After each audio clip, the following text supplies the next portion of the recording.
Alors, salut, je m'appelle Tessae, j'ai 19 ans et je suis chanteuse, on va dire ça comme ça. Je fais de la musique et je parle un peu de ma vie, des troubles que j'ai pu avoir dans ma jeunesse, dans mes chansons. Et voilà. Bang, trop dans la tête, genre ding ding. J'suis pas la meuf, genre bling bling. J'suis pas dans le mood, genre ching ching. Bang bang, trop dans la tête, genre ding ding. J'suis pas la meuf, genre bling bling. J'suis pas dans le mood, genre ching ching. J'ai pas réalisé le truc en fait. C'était compliqué en fait, vu qu'on était dans une période de Covid, donc en période de confinement en plus, je crois. Donc j'ai juste pu voir des gens en train de faire des chorés sur le téléphone, mais il n'y avait pas de contact direct avec les gens en fait. Je pouvais pas faire des concerts et voir l'impact qu'avait la musique sur scène. Du coup, j'ai eu du mal à réaliser. Je pense que même maintenant encore, je réalise pas parce que j'ai toujours pas pu la faire sur scène. Mais c'était très cool. C'était quand même très cool parce que du coup, j'ai pu faire découvrir mes sons à un public qui me connaissait pas du tout et que je pense j'aurais jamais pu atteindre si j'avais pas eu Bling. Mais en même temps, il y a eu aussi, du coup, évidemment, une vague d'amour, mais une vague de hate. Et au début, j'ai eu un peu de mal à supporter en fait, tout ce que je pouvais me prendre, mais après, c'est passé au-dessus. Si je fais du bruit, je vais forcément attirer des personnes qui vont pas m'aimer, et c'est normal. Justement, je prends ça comme un bon signe. Si j'attire des gens que j'aime pas, c'est que j'attire du monde qui de base me connaît pas, et tu vois, je ne reste pas dans ma bulle et dans ma zone de confort. J'suis pas la meuf, genre bling bling. J'suis pas dans le mood, genre ching ching. Alors, je suis une personne qui varie beaucoup, émotionnellement parlant, mentalement parlant, bah, ça dépend des saisons, quoi. Je vais être beaucoup plus solaire en printemps-été, alors que automne-hiver, ça va être vraiment la période où je vais être en mode déprime, anxiété à fond et tout. Et ça se ressentait en fait déjà dans les sons que j'avais, si on les prenait vraiment seul à seul. Et du coup, c'était un peu dans la logique des choses de vouloir les trier entre guillemets et les ranger selon les ambiances, selon les thématiques, etc. Et du coup, ça a donné les saisons. Du coup, moi aussi, je me repère souvent grâce à ça. Donc, on a des thématiques et des ambiances différentes pour chaque saison pour me représenter un peu, on va dire. J'ai vraiment fait ça en fait sans me mettre de pression. J'ai juste écrit des sons quand j'avais envie, quand j'avais besoin d'écrire des sons. Il y en avait d'ailleurs qui dataient vraiment du tout début de Tessae entre guillemets, genre début 2019. Mais qui pouvaient rentrer dans ce concept de saison du coup.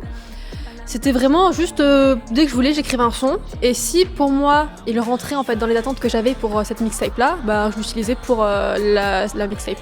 C'est venu naturellement. Je faisais beaucoup de dessins à une période aussi, mais il n'y a jamais eu ce truc thérapeutique que j'ai eu avec la musique qui m'aidait à me vider la tête, à me sentir mieux, alors que c'est venu naturellement. Vraiment, la musique c'était un truc où, sans même le vouloir, juste en allant faire du piano ou en chantant, ça m'aidait à aller mieux et à calmer tout le stress que je pouvais avoir. Madame dam dam. Évident, c'est évident que t'es là que pour danser. Je vivais dans ça, maintenant je vise le ciel. C'est évident, c'est cela, c'est pour rester. Ouais. Évident, c'est évident que t'es là que pour danser. Je vivais dans ça, maintenant je vise le ciel. C'est évident, c'est cela, c'est pour rester. Ouais. Vu que mes plus grosses inspirations, c'était des artistes qui ont eu cet impact, on va dire, thérapeutique, et que c'est en les découvrant que je me suis moi-même construit, on va dire, musicalement parlant. Donc je pense que c'est venu naturellement, c'était des inspirations, quoi. Donc ça doit se sentir. Ce truc de j'ai eu des artistes qui ont été des genres de thérapie pour moi, j'essaie de le faire en retour. J'essaie de garder ce truc où je veux quand même avoir un contact avec les gens qui me suivent parce que ayant été grosse fan de certains artistes, j'essaye d'incarner en fait l'artiste que j'aurais voulu côtoyer, on va dire, dans sa carrière musicale. Du coup, essayer de répondre un maximum aux gens et moi, pour moi, le but en fait de ce que je fais, c'est de pouvoir partager. De base, pour moi, la musique, c'est un truc de partage. Et du coup, j'essaie de le montrer à travers mes textes, principalement, mais aussi la façon que j'ai de parler avec les personnes qui vont me suivre. Je vivais dans ça, maintenant je vise le ciel. C'est évident, c'est cela, c'est pour rester. À une époque. Normalement, le 15 avril, si je me trompe pas, si tout va bien, si rien n'est encore compliqué à cause du virus, mais on verra. Hein. Je pars déjà, moi je me suis dit l'année 2021, je vais partir en ayant en tête l'idée que je vais juste bosser sur l'album et les concerts, si ça vient, ça vient. Je préfère me dire j'en ai pas. Au moins je peux pas être déçue de me dire j'avais une scène trop bien et tout et elle saute. Mais il y a l'appréhension quand même parce que du coup ça fait très longtemps que j'ai pas fait de scène, donc j'ai même juste du coup pu bosser. Enfin, je bossais chez moi, tu vois, mais là, on va avoir tout ce qui est musicien derrière et tout. Du coup, c'est une nouveauté. Donc il y a cette appréhension-là. Et en plus, si les concerts reprennent en mode assis et distancié, il y a aussi ce truc-là de dire est-ce que je vais réussir à mettre une ambiance où en face de moi, il y aura des gens masqués qui seront assis. Il y a ce truc-là aussi, mais j'ai très hâte quand même. Évident que t'es là que pour danser. J'ai vécu dans ça, maintenant je vise le ciel. C'est évident,